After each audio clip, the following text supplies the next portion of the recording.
बहुत समय पहले की बात है। हिमालय की पर्वत शिखरों पर एक महान साधु रहा करते थे। वह बड़े ज्ञानी, तपस्वी और शांति प्रिय थे। उनके पास बहुत से विद्यार्थी शिक्षा के हेतु आया करते थे। एक बार उनके एक शिष्य ने उनसे पूछा, गुरुदेव, आप इतने महान हो, तो आपके गुरु कितने महान होंगे? क्या आपके गुरु के बारे में कुछ बताना चाहेंगे, जिससे आपने इतनी शिक्षा प्राप्त की है? महंत शिष्य का सवाल सुन मुस्कुराए और बोले, मेरे हजारों गुरु हैं। यदि मैं उनके नाम गिनाने बैठ जाऊं तो शायद महीनों लग जाए, लेकिन फिर भी मैं अपने 3 गुरुओं के बारे में तुम्हें जरूर बताऊंगा, जिनसे मैंने अनमोल ज्ञान की प्राप्ति की। एक था चोर। एक बार मैं रास्ता भटक गया था और जब दूर किसी गांव में पहुंचा तो बहुत देर हो गई थी। सब दुकानें और घर बंद हो चुके थे, लेकिन आखिरकार मुझे एक आदमी मिला जो एक दीवार में सेंध लगाने की कोशिश कर रहा था। मैंने उससे पूछा कि मैं कहाँ ठहर सकता हूँ, तो वह बोला कि आधी रात गए, इस समय आपको कहीं आसरा मिलना बहुत मुश्किल होगा, लेकिन आप चाहे तो मेरे साथ ठहर सकते हो। मैं एक चोर हूँ और अगर एक चोर के साथ रहने में आपको कोई परेशानी नहीं होगी तो आप मेरे साथ रह सकते हैं। वह इतना प्यारा आदमी था कि मैं उसके साथ 1 महीने तक रह गया।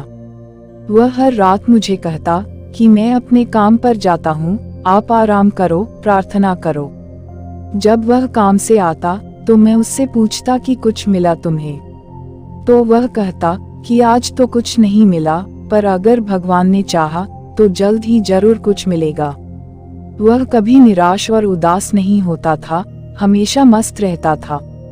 जब मुझे ध्यान करते हुए सालों साल बीत गए थे और कुछ भी हो नहीं रहा था, तो कई बार ऐसे क्षण आते थे कि मैं बिल्कुल हताश और निराश होकर साधना वाधना छोड़ लेने की ठान लेता था। और तब अचानक मुझे उस चोर की याद आती जो रोज कहता था कि भगवान ने चाहा तो जल्द ही कुछ जरूर मिलेगा। और मेरा दूसरा गुरु एक कुत्ता था। एक बार बहुत गर्मी वाले दिन थे, मैं बहुत प्यासा था और पानी के तलाश में घूम रहा था कि एक कुत्ता दौड़ता हुआ आया। वह भी प्यासा था। पास ही एक नदी थी। उस कुत्ते ने आगे जाकर नदी में झांका तो उसे एक और कुत्ता पानी में नजर आया, जो कि उसकी अपनी परछाई थी। कुत्ता उसे देख बहुत डर गया।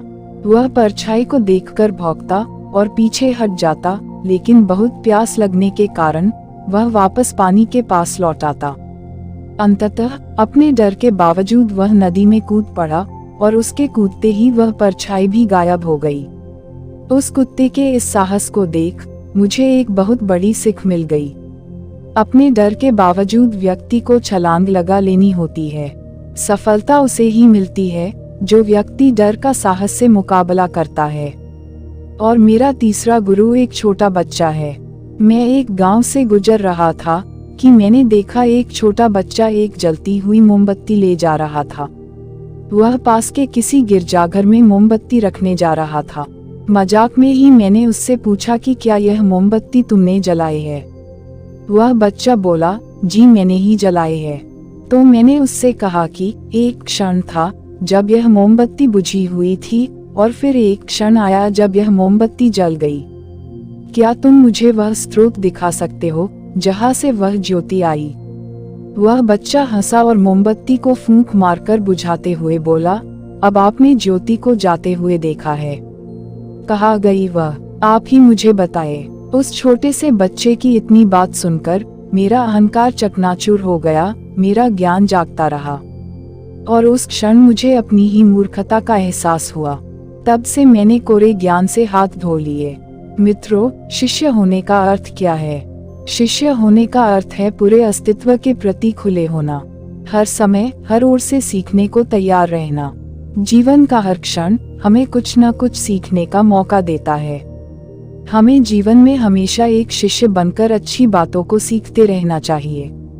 यह जीवन हमें आए दिन किसी न किसी रूप में किसी गुरु से मिलाता रहता है। यह हम पर निर्भर करता है कि क्या हम उस महंत की तरह एक शिष्य बनकर उस गुरु से मिलने वाली शिक्षा को ग्रहण कर पा रहे हैं कि नहीं। आज के लिए इतना ही। अगर आपको यह कहानी अच्छी लगी हो तो मुझे कमेंट बॉक्स में जरूर बताना यह कहानी कैसी लगी और आपके जीवन में क्या परिवर्तन लेकर आई। आपके जो कमेंट बॉक्स में कमेंट आते हैं वही मुझे आगे बढ़ने में मोटिवेशन प्रदान करते हैं, इसलिए अपना प्यार हमेशा बनाए रखें। धन्यवाद।